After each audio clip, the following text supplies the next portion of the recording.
The PS5 is now officially out globally, and those supply constraints and stock shortages around the world mean that there are many who have not been able to get their hands on the console. There are quite a few who have been lucky enough to get orders or pre-orders in. And while the PS5 has gotten off to a great start with its impressive hardware, next-gen features, and a solid launch lineup, like all new console launches, it has a few issues to contend with as well.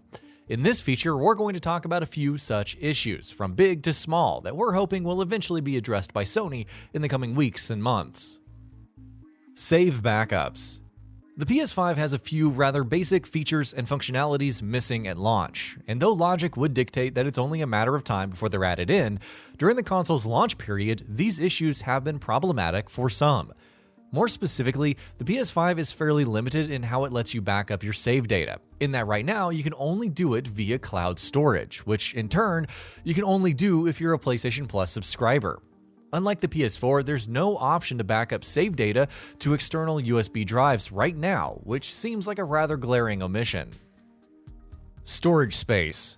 For the more casual crowd that plays only a handful of games per year, this might not end up making much of a difference, but scores of enthusiasts have pointed out that the PS5 is faced with some pretty serious storage constraints. Of course, it's far better than the, say, Xbox Series S's 364GB of internal storage. But the PS5's 664GB of usable internal storage is still a pretty small pool, especially given how 9th-gen games seem to be intent on releasing with ridiculous file sizes.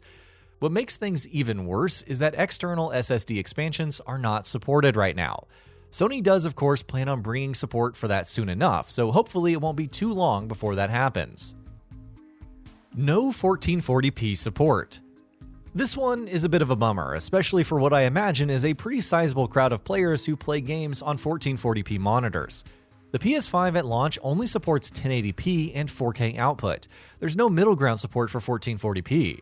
Sony has said that that is something they could consider adding in if there is enough demand for it down the road, so let's hope that Sony deems the demand right now to be enough, because this seems like a pretty basic feature that a new console releasing in 2020 should obviously have, especially one as technically impressive as the PlayStation 5. How backward compatibility functions. It's great that the PlayStation 5 has backward compatibility for PS4 games, and that it even boosts certain games with enhancements in various ways. But the way the console handles backward compatibility is also a bit limiting, as it turns out. There have been a few high-profile cases of developers who have been able to apply enhancements to their game's Xbox versions, but have not been able to do the same with their PlayStation counterparts, simply because having to do so would require them to natively port the entire game to the PlayStation 5 rather than simply applying a patch to the PS4 version. The likes of Rocket League, Call of Duty Warzone, and Star Wars Squadrons have all suffered as a result on the PlayStation 5. And though all three of these games support 120 FPS on the Xbox Series X and Series S, they do not on the PS5. Lack of smart delivery style system-wide feature. The PS5 does, of course, support cross-gen free upgrades, same as the new Xbox consoles, depending on whether or not publishers are offering that, of course. What we're talking about here is a system-wide feature specifically tailor-made for that purpose. On the Xbox Series X and S, Smart Delivery is an excellent system-level feature that makes it so that all you have to do to access the best version of a game is just boot up that game. On the PS5, the lack of a similar system-wide feature can lead to some confusion. In fact, it already has.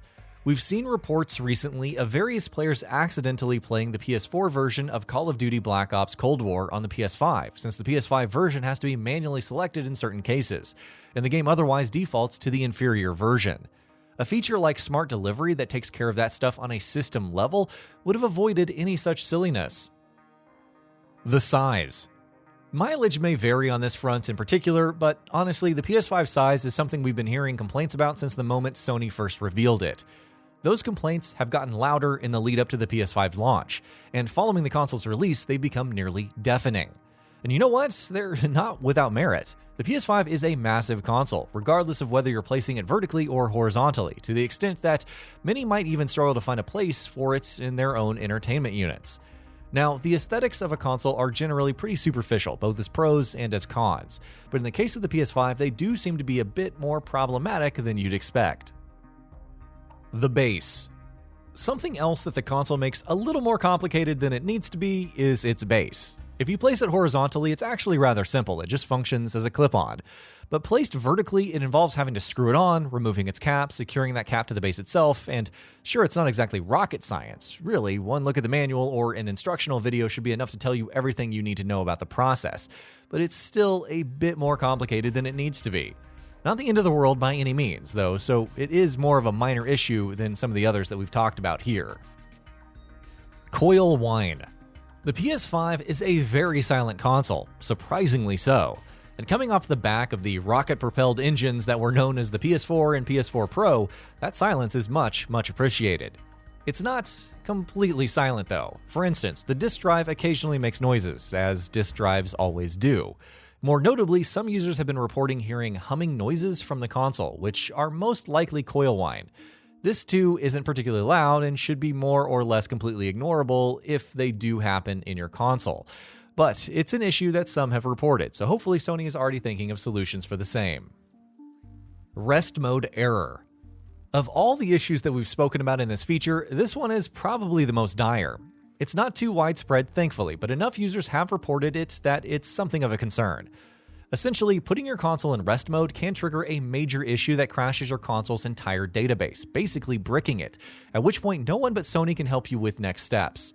There's no specific reason that we've been able to decipher why this happens or when it happens, but given the fact that it is such a major issue, we're willing to bet that Sony are already at work on a firmware update that fixes it.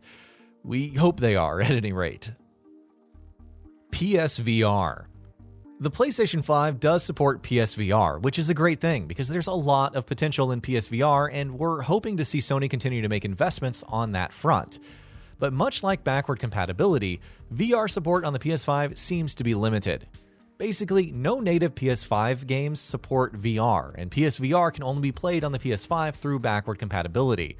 So if you want to play No Man's Sky or Hitman 3 in VR, you're going to be playing the PS4 versions of that game, which is a real shame. We're hoping Sony is saving native PS5 support for a new generation PSVR headset, but it's hard to be sure about that just yet. Download queues. This one is also a bit of a bummer. Being able to download multiple things at the same time was a rather nifty feature in the PS4, but it's also a pretty basic thing, and it feels weird to be praising something so fundamental. We're praising it, of course, because the Xbox One lacks that feature, and so too do the Xbox Series X and Series S. Unfortunately, the PS5 has joined that list as well. You can only download one game at a time now, and everything else joins a queue. Simultaneous downloads have become a thing of the past, which seems like an odd regression for this otherwise extremely impressive next-gen console. And that about does it for this video. If you enjoyed what you watched and want to see more from GamingBolt, you can always hit that subscribe button and turn on the bell icon next to it. That way you will never miss any of our videos.